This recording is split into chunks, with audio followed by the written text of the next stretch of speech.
Hello friends, welcome to my channel. Lakshmi வந்தாச்சு. இன்றைக்கி நாம் எல்லாருக்கும் ரொம்ப பிடிச்சது, எல்லோரும் கண்டிப்பாக இதை வாங்கி சாப்பிட்ருப்போம் ஒரு தடவையாச்சும். ஸோ ஃப்ரெஞ்ச் ஃப்ரைஸ் எப்படி பண்ணுறது தான் பார்க்க போகிறோம். ஸோ வாங்க வீடியோக்குள்ளே போய் பார்க்கலாம்.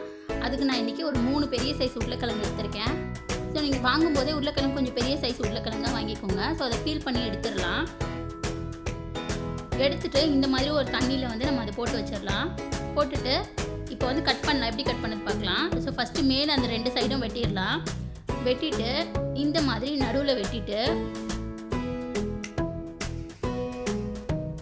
ஸோ இது வெட்டுற கேப்பில் நீங்கள் என்னோடய சேனலை ஃபஸ்ட் டைம் பார்க்குறதா இருந்தீங்கன்னா மறக்காமல் என்னோடய சேனலை சப்ஸ்கிரைப் பண்ணிக்கோங்க. கூடவே அந்த பெல் ஐக்கானே கிளிக் பண்ணி வச்சுக்கோங்க. அப்போ தான் நான் போடுற வீடியோ நோட்டிஃபிகேஷன் உங்களுக்கு உடனே கிடைக்கும்.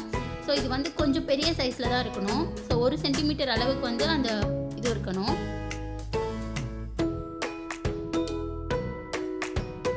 அப்போ தான் பார்த்தீங்கன்னா உள்ளே நல்லா சாஃப்டாக இருக்கும், வெளியில் வந்து கொஞ்சம் முறுமுறுன்னு இருக்கும். இந்த மாதிரி கட் பண்ணிக்கலாம். இதே மாதிரியே நம்ம எல்லாத்தையும் கட் பண்ணி வச்சிடலாம். ஸோ நான் கட் பண்ணிவிட்டு உங்களுக்கு காட்டுறேன். ஸோ இப்போ நான் எல்லாத்தையும் கட் பண்ணிவிட்டு ஒரு தண்ணியில் போட்டு வச்சுருக்கேன். இது வந்து நார்மல் தண்ணி தான். ஸோ இது வந்து ஒரு 20 மினிட்ஸ் அப்படியே இருக்கட்டும். அப்போ தான் உருளைக்கிழங்குல இருக்க அந்த ஸ்டார்ச் எல்லாம் வெளியில் வந்துடும். இப்போ 20 மினிட்ஸ் அதை அப்படியே வச்சிடலாம்.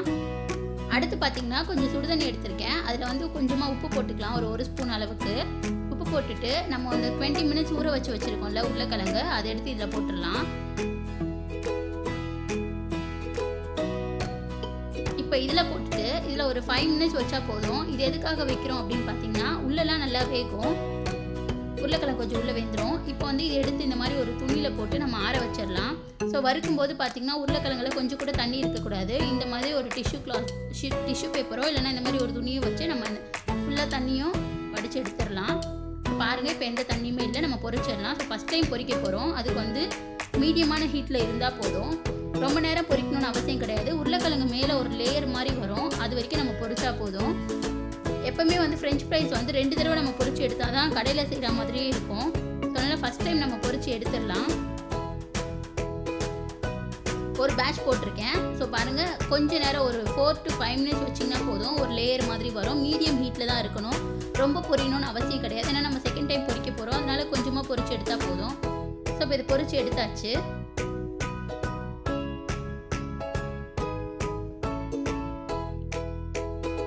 இப்போ இந்த மாதிரி டிஷ்யூ பேப்பர் வச்சுருக்கேன். இது நான் ஏன் இப்போ டிஷ்யூ பேப்பர் யூஸ் பண்ணியிருக்கேன் அப்படின்னா, இந்த டைமில் நீங்கள் நிறைய செஞ்சு வச்சுட்டு இந்த டைமில் நம்ம எடுத்து ஜிப்லோ கவரில் போட்டு ஃப்ரீசரில் ஃப்ரீஸ் பண்ணி வச்சிடலாம். உங்களுக்கு தேவையானப்போ நம்ம பொரிச்சு எடுத்துக்கலாம். ஏன்னா இதுக்கு முன்னாடி பண்ணுற ப்ராசஸ் தான் கொஞ்சம் அதிகமாக இருக்கும். அதனால தான் நான் டிஷ்யூ பேப்பர் வச்சு வடிகட்டி எடுத்திருக்கேன். நான் எடுத்து உள்ளே வைக்க போகிறேன் ஃப்ரீசரில். ஸோ இப்போ செகண்ட் டைம் பொரிக்கிறேன். செகண்ட் டைம் வந்து நல்லா 2 பக்கமும் பொரிஞ்சு ப்ரௌனிஷ் ஆகிற வரைக்கும் நம்ம பொரிச்சு எடுக்கணும். மேலே பார்த்தீங்கன்னா முறுமுறுன்னு இருக்கும், உள்ளே வந்து பார்த்தீங்கன்னா சாஃப்டாக இருக்கும். ஸோ இப்போ நல்லா பொரிச்சு எடுத்துடலாம். இப்போ பாருங்கள், நல்ல கலர் வந்து மாறி இருக்கு, ப்ரௌனிஷ் கலர் ஆகிருக்கு. இப்போ நம்ம அதை எடுத்து வெளியில் வச்சிடலாம். அவ்வளோதான், நம்மளோட ஃப்ரெஞ்ச் ஃப்ரைஸ் வந்து ரெடி ஆகிடுச்சு.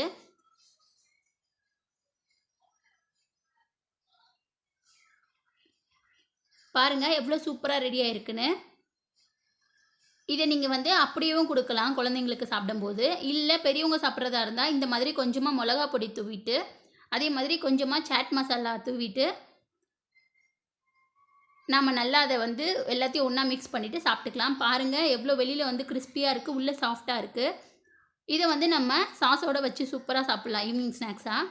இந்த குவாரண்டைன் பீரியட்ஸில் நீங்களும் ட்ரை பண்ணி பாருங்கள். இந்த வீடியோ உங்களுக்கு பிடிச்சிருந்தா லைக் பண்ணுங்கள், கமெண்ட் பண்ணுங்கள், உங்கள் ஃப்ரெண்ட்ஸ் அண்ட் ஃபேமிலி கூட ஷேர் பண்ணுங்கள். நெக்ஸ்ட் வீடியோவில் மீட் பண்ணலாம். பாய்.